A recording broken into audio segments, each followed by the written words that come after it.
Court అయితే చెప్పడం జరగలేదు. ఇది వాస్తవం. సరే, అప్పుడు ఎస్పీ ఎందుకు చెప్పారు అనేది వంశీ గారు చెప్తారు. ఎస్పీ అటువంటి స్టేట్మెంట్ ఎందుకు ఇచ్చారు అనేది వంశీ గారు ఎలాబొరేట్ గా చెప్తానన్నారు కాబట్టి అది కూడా మనం విందాం.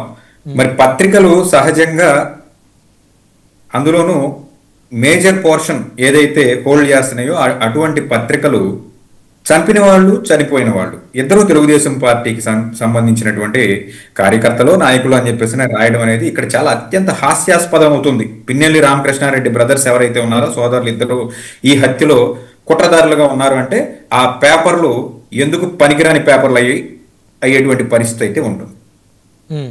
లేదా వాళ్ళు చెప్పిన దాని ప్రకారమే అది నిజమైతే ప్రభుత్వం ఇంటెన్షనల్ గా ఎక్కడ ఏం జరిగినా, ఒక పిక్ పాకెట్ జరిగినా, డెకాయిటీ జరిగినా, లేకపోతే ఒక 100 రూపాయల దొంగతనం జరిగినా పిన్నెల్లికి సోదరుల మీదే కట్టాలి కాబట్టి అక్కడ వాళ్ళ మీద అక్రమంగా కేసులు కట్టాలనే ఉద్దేశంతోనే కట్టారు అని చెప్పేసి, ఆ ఉద్దేశంతో ఉన్నారేమో అని చెప్పేసి వైఎస్ఆర్సీపీ పార్టీ వాళ్ళు చెప్తున్నట్లుగా మనం నమ్మినట్లయితే ఖచ్చితంగా కడతారు కదా. మరి డబుల్ మర్డర్ కేసులు అంటే మామూలు విషయం కాదు, ఎప్పుడో చాలా రేర్ గా జరిగేటువంటి విషయాలు.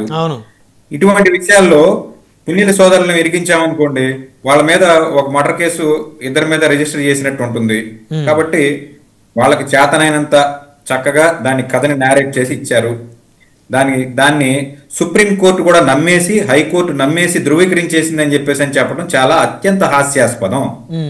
ఇక్కడ సుప్రీంకోర్టు చేసినటువంటి వ్యాఖ్యలు ఏంటంటే, మీరు ఏ విధంగానైనా సంపాదించండి, కేసు డైరీకి సంబంధించినటువంటి ఇన్వెస్టిగేషన్ కి సంబంధించినటువంటి కీలకమైన డాక్యుమెంట్స్ మీ చేతికి రెసిస్టెన్స్ లేకుండా అందినట్లు మాకు అనుమానంగా ఉంది. కాబట్టి మీరు పోలీసు విచారణని ఎదుర్కొని తీరవలసిందే. కాబట్టి మీరు వెళ్ళి ముందు ఇమీడియట్ గా చట్టాన్ని గౌరవిస్తూ ముందు పోలీసులకు 2 వారాల్లో లొంగిపోండి అని చెప్పింది మాట వాస్తవం. ఇది చెప్పింది సుప్రీంకోర్టు. ఇన్వెస్టిగేషన్ ప్రాసెస్ లో ఉన్నటువంటి కేస్ డైరీ ఏదైతే ఉందో అది మీ మీద అపవాదం ఉన్నప్పుడు, లేదా మీరు నిందితులుగా పేర్కొని ఎఫ్ఐఆర్ రిజిస్ట్రేషన్ చేసినప్పుడు మీ చేతికి అది ఏ విధంగానైనా రానివ్వండి, అది ఇన్వెస్టిగేషన్ కి కరెక్ట్ కాదు, ప్రాసెస్ కరెక్ట్ గా లేదు అని మాకు డౌట్ గా ఉందని చెప్పేసి సుప్రీంకోర్టు అభిప్రాయపడింది. దాని ప్రకారం వీళ్ళని వెళ్ళి లొంగిపోండి అని చెప్పేసి చెప్పిన మాట వాస్తవం అండి. దానికి తగ్గట్టుగా సుప్రీంకోర్టు చెప్పిన తర్వాత నేను గతంలో చెప్పినట్టుగా చట్టం ఎవరికైనా కానీ సమానమే. సుప్రీంకోర్టు అటువంటి డైరెక్షన్ ఇచ్చినప్పుడు 25 సంవత్సరాలు ఎమ్మెల్యే అయితే ఏమి దానికి చట్టానికి ఏం వెసులుబాటు ఏమి ఉండదు. చట్టం దృష్టిలో ఎవరైనా కానీ, మీరైనా, నేనైనా, పిన్నెల్లి బ్రదర్స్ అయినా ఎవరైనా ఒకటే. కాబట్టి చట్టాన్ని గౌరవిస్తూ లొంగిపోవాల్సినటువంటి పరిస్థితులు ఉన్నాయి. తప్పకుండా లొంగిపోయారు. అయితే ఈ కేసులో పిన్నెల్లి రామకృష్ణారెడ్డి సోదరుల్ని కావాలని ఇరికించారు అంటారా మీరు? లేదు, ఇప్పుడు అలా ఎలా చెప్తాం? ఇప్పుడు ఇన్వెస్టిగేషన్ అండర్ ప్రాసెస్. ప్రభుత్వం ఎఫ్ఐఆర్ కట్టించింది. దానికి సంబంధించి పత్రికలు ఒక నేరేషను, పోలీసు వ్యవస్థ ఒక నేరేషను, అధికార పార్టీ ఒక నేరేషన్ చెప్తున్నాయి. ఈ 3 నేరేషన్లో ఏది కరెక్టు? ప్రతిపక్ష పార్టీలో కానివ్వండి, లేకపోతే నిందితులు కానివ్వండి, ఎప్పుడు ఒకటే మాట అంటారు, మేము అమాయకులు, మాకేమిటువంటి సంబంధం లేదనేది బేసిక్ గా వాళ్ళు తీసుకునే ప్లే అది. కానీ ఇక్కడ పోలీసు వ్యవస్థ బోల్తా ఎలా పడిందో వంశీ గారు చెప్పాలి.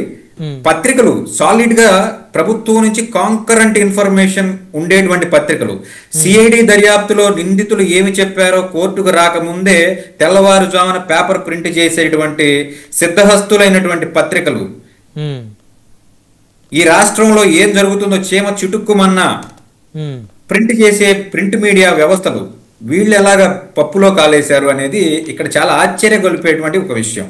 వాళ్ళు డైరెక్ట్ గా చంపినవాడు, చచ్చిన వాళ్ళు ఇద్దరు కూడా తెలుగుదేశం నేతలే అని చెప్పేసి వాళ్ళే. మరి తర్వాత కరెక్షన్ అన్న ఇవ్వాలి కదా, మేము పొరపాటుగా రాశాము అని చెప్పి కరెక్షన్ అన్న ఇవ్వాలి, అది కూడా లేదు. సో దీన్ని బట్టి మనం అనుమానాస్పదంగా మనం చూడాల్సినటువంటి ఒక పరిస్థితి. ఇక పిన్నెల్లి గారిని ఎందుకు పెట్టారు అని అంటే, మరి అక్కడ పెట్టడానికి పిన్నెల్లి గారు తప్ప ఇంకా వేరే నాయకుడు ఎవరు లేరు. అంబటి రాంబాబు గారు ఆ కాన్స్టిట్యున్సీ కాదు కదా, లేకపోతే ఖచ్చితంగా పెట్టేవాళ్ళు. ఎందుకు మీకు అందులో డౌట్ ఏముంది? ఇప్పుడు సత్తెనపల్లిలో అటువంటి కార్యక్రమం ఏదైనా జరిగితే మొదటి ముద్దాయి కింద అంబటి రాంబాబు గారే ఉంటారు. ఆయన అమెరికాలో ఉన్నప్పుడు కూడా కుట్రదారుడిగా. అంటే ఇందులో వారి మనం యొక్క ఆలోచించాల్సిన విషయం లేదు. ప్రభుత్వం కాదు ఇక్కడ ఈ రోజు వెంకటేష్ కూడా- గారు ఈ రోజు కూడా బ్రహ్మనాయుడు గారు, వారి ట్రాక్ ఈ రోజు రికార్డ్ బేస్ కూడా చేసుకొని ఉంటది. ఇప్పుడు రాంబాబు గారు ఎక్కడ హత్య రాజకీయాల్లో ఇన్వాల్వ్మెంట్ లేదు, ఆయన మీద ఎక్కడ ఒక మర్డర్ చేసినట్టు ఎప్పుడు ఆయన పొలిటికల్ కెరీర్ లో ఆయన మీద ఎఫ్ఐఆర్ లేదు. కానీ పిన్నెల్లి సోదరుల మీద అనేక ఆరోపణలు అనేక కేసులు ఉన్నాయి కదా, ఇద్దరిని ఎలా కంపేర్ అంటున్నారు చేస్తారు? కదా, ఇప్పుడు జనసేన పార్టీకి సంబంధించిన వారు కానివ్వండి, వంశీ గారు కానివ్వండి, ఏమంటున్నారు, ఆరోపణలు వచ్చినంత మాత్రాన వాళ్ళు నిందితులు కాదు. ఆరోపణలు ఎదుర్కొన్నటువంటి వ్యక్తులే గాని వాళ్ళ మీద కన్ఫర్మ్ అయితే ఖచ్చితంగా జైలు చేయాల్సినటువంటి పరిస్థితి మనందరం మన కళ్ళతో చూసాం. పిన్నెల్లి రామకృష్ణారెడ్డి గారు ఎలక్షన్ జరిగే సమయంలో ఈవీఎం మిషన్ బద్దలు కొట్టాడు కదా, కొట్టాడు. దాంట్లో మరి ఖచ్చితంగా లోపలికి వెళ్ళాడు కదా, లొంగిపోవాల్సిన పరిస్థితి అంటే వచ్చింది కదా. వాళ్ళ నడవడిక, వాళ్ళ ప్రవర్తన, వాళ్ళ గత హిస్టరీ అవన్నీ కూడా ఉంటాయి కదా వెంకటేష్ గారు.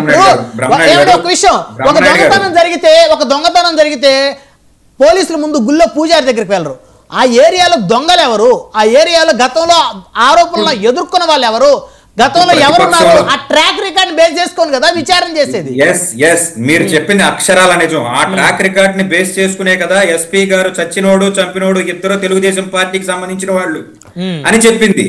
ఆ ట్రాక్ రికార్డ్ ని బేస్ చేసుకునే కదా ప్రభుత్వం 24 గంటల్లో ఒక అధికారి మాట మార్చాడు అని అంటే దానికి కారణం పైన ప్రభుత్వం కాదా?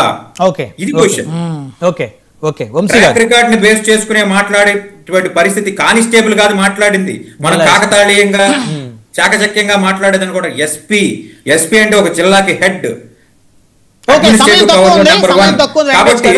కాబట్టి అతను మాట్లాడే మాట 24 గంటలు ఎందుకు మారింది అనేది వంశీ గారు చెప్పాలి. చెప్తానన్నారు కాబట్టి విందాం. సార్ ఇప్పుడు సింగళూరు వెంకటేష్ గారు మాట్లాడతా, సరే ఆ పత్రికలు సిఐడి వాళ్ళు సిబిఐ ఎంక్వైరీలు ఏదో వస్తుందో అదే రాసేస్తారు, ముందే ఊహించేటటువంటి గొప్ప పత్రికలు మనకు ఉన్నాయని అన్నారు. నిజమే మరి.